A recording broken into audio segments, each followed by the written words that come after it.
तो क्या हाल है दोस्तों। Welcome to my another story. तो दोस्तों फिर से लेके आया हूँ एक story. This is a story time.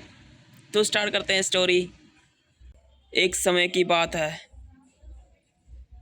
एक छोटे से गांव में एक गरीब किसान रहता था। उसका नाम राजू था।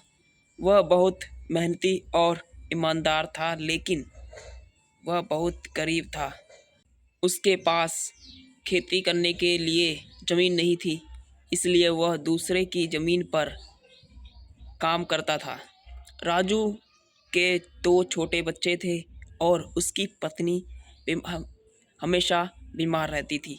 वह अपने परिवार का पेट भरने के लिए दिन रात काम करता था, लेकिन फिर भी वह अपने परिवार को खुश नहीं रख पाता था।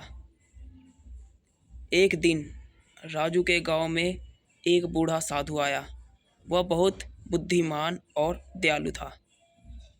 उसने राजू को देखा और उसकी कहानी सुनी।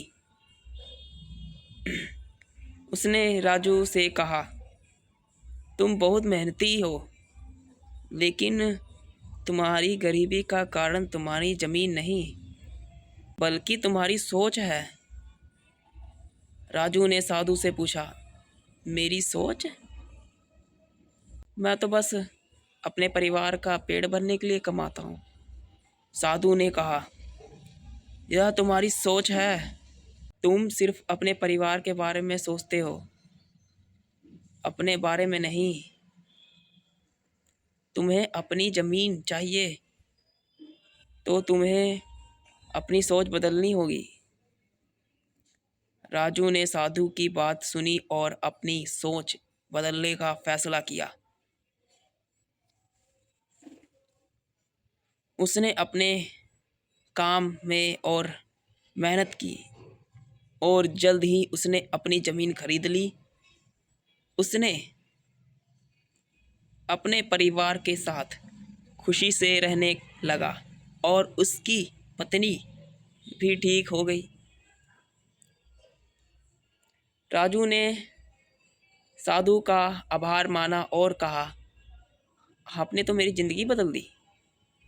मैं आपका शुक्रिया कैसे करूं?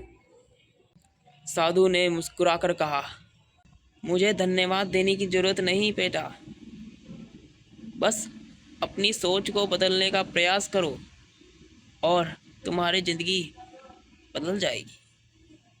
तो दोस्तों इस कहानी से हमें पता चलता है कि हमें सिर्फ मेहनत करने से कुछ नहीं होगा। हमें अपनी सोच बदलनी पड़ेगी। हमें अपना माइंडसेट रखना पड़ेगा उस चीज़ को पाने के लिए। तो मिलते हैं नेक्स्ट वीडियो में, तब तक के लिए बाय।